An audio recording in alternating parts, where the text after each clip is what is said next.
श्री रामचरितमानस पाठ को सुनने वाले सभी श्रोताओं का स्वागत है। राम राम जी। पाठ प्रारंभ करने के पहले बोलिए सियावर रामचंद्र की जय, पवन सुत हनुमान की जय, श्री तुलसीदास जी महाराज की जय।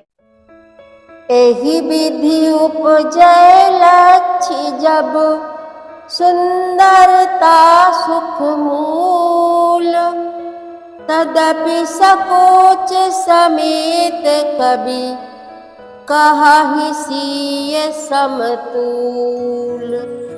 चली संग लय सखी सयानी, गावत गीत मनोहर बानी।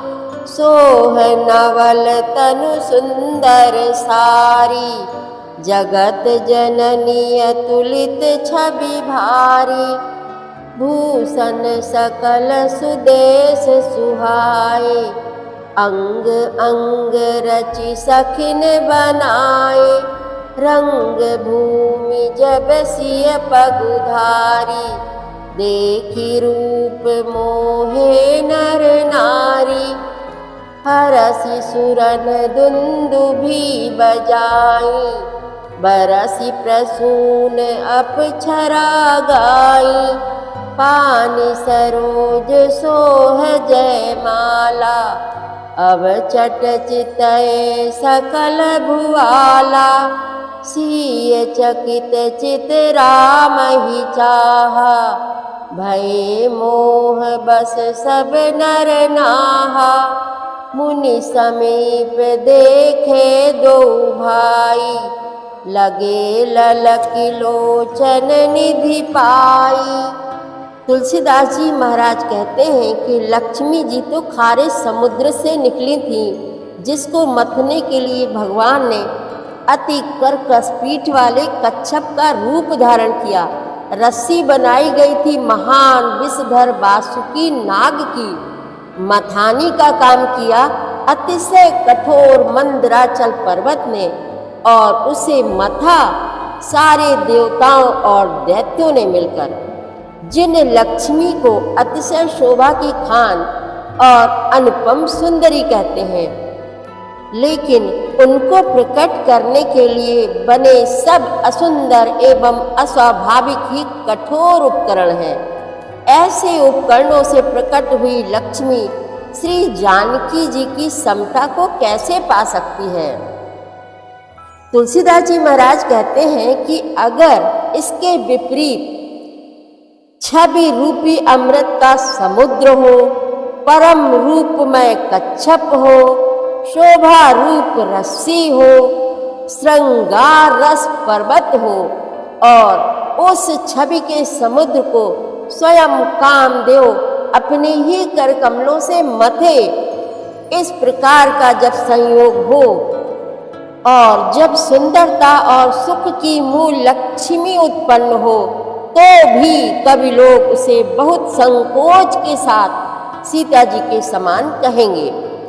जिस सुंदरता के समुद्र को कामदेव मथेगा, वह सुंदरता भी प्राकृत लौकिक सुंदरता ही होगी, क्योंकि कामदेव स्वयं भी त्रिगुणमयी प्रकृति का ही विकार है।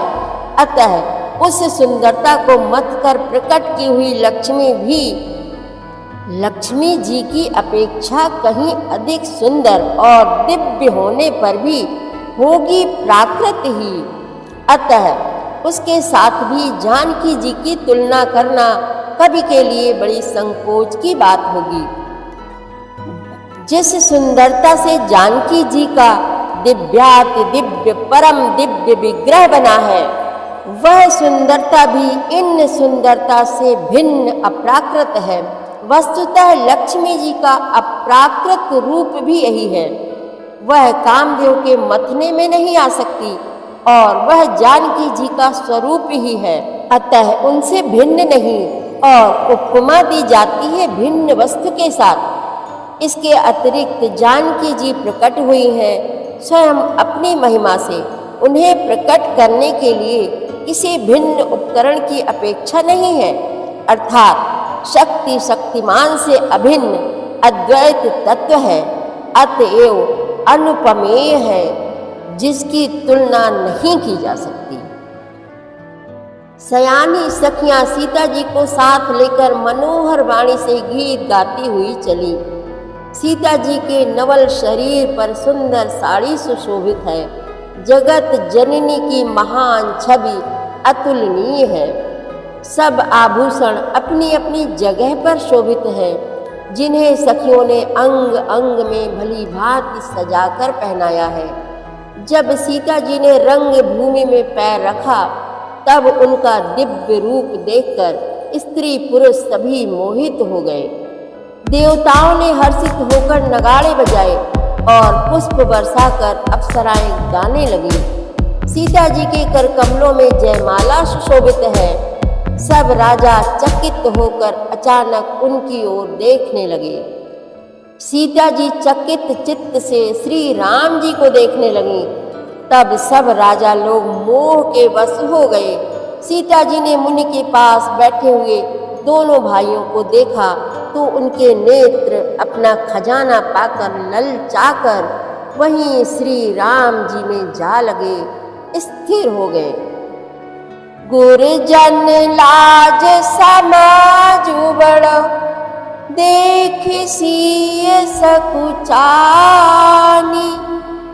लागी बिलोकन सकिन तन रघुबीर ही उर आनी।